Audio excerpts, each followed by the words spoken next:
கர்த்தருடைய பரிசுத்த நாமத்திற்கு ஸ்தோத்திரம். இன்னைக்கு நாம சேவை செய்வதில் மகிழ்ச்சி அப்படின்ற தலைப்பில் மார்க் டேனியல் பண்டேன் அப்படின்ற ஒரு மிஷனரியை பற்றி இன்னைக்கு நம்ம பார்க்கலாம். 1923 வருஷம் ஜனவரி மாதம் 26வது நாளில் தான் கனடா நாட்டில் ஒரு பிரசங்கியாரோட தவ புதல்வனாக போதகர் மார்க் டேனியல் பண்டேன் பிறந்திருக்காரு.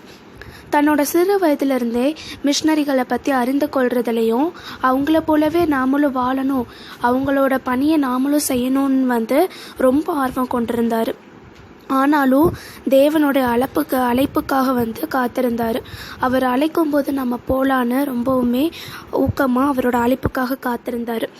1942 வருஷம் வானொலி நிலையத்திலிருந்து தன்னுடைய பணியை முடிச்சுட்டு வீட்டுக்கு களைப்போட வந்தப்போ படுக்கையில் சாய்ந்த சில நிமிடங்கள்லேயே அவருக்கு ஒரு உணர்வு கிடைக்குது. தேவன் தன்னோட பேசக்கூடிய ஒரு உணர்வு கிடைக்குது. உடனே உலக பிரகாரமான எல்லா காரியங்களையுமே ஒதுக்கிட்டு தேவனுக்காக தன்னை அர்ப்பணிக்க ஆரம்பித்தார். 1954 வருஷம் தனது மனைவி ஹெல்டாவோட சேர்ந்து இந்தியாவுக்கு கல்கத்தாவுக்கு வந்தார். இந்தியாவில் இருக்கிற கல்கத்தாவுக்கு வந்தார். மிஷன் ஆஃப் மர்சி அப்படின்ற ஒரு நிறுவனத்தை உருவாக்கி அந்த நிறுவனத்து மூலமாக நிறைய மக்களோட வாழ்க்கையை பிரகாசமடைய செஞ்சார். நிறைய மக்களோட வாழ்க்கையவே மாற்றினார். 1964 வருஷம் அசம்பிளிஸ் ஆஃப் காட் அப்படின்ற ஒரு ஸ்கூல் கல்கத்தாவில் அவர் உருவாக்கினார். மேலும் நிறைய தொழிற்கல்வி கூடத்தையும் உருவாக்கினார். ஆசிரியருக்கான பயிற்சி பள்ளியவும் அவர் துவங்க ஆரம்பித்தார். 1965 வருஷத்தில் மாணவர்களுக்கு உணவு அளிக்கும் திட்டத்தையுமே ஆரம்பித்தார். இப்போது இந்த டைமில் 20,000க்கும் மேற்பட்டவங்க இந்த திட்டத்தால் நிறைய பயன்பெற்று வந்துட்டுருக்காங்க.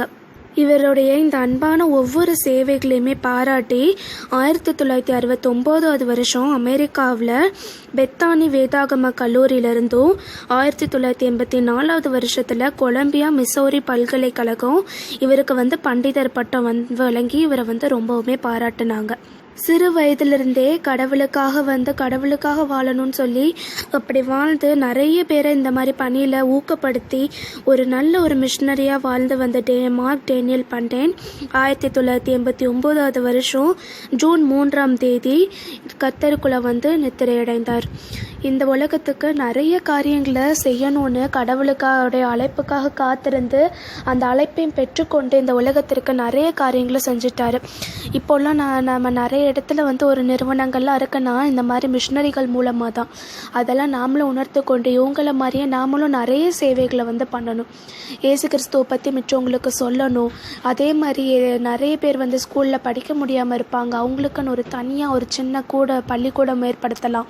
இந்த மாதிரி நாமளும் முடிந்த அளவு சேவைகளை தொடங்கலாம். இன்றைக்கி நம்ம கேட்ட இந்த மிஷனரி கதையை நம்மளோட ரிசில் தியானித்து கொண்டதன்படி நடக்கலாம். நாளைக்கு இன்னொரு மிஷனரி கதையில் சந்திக்கிறேன். God bless you.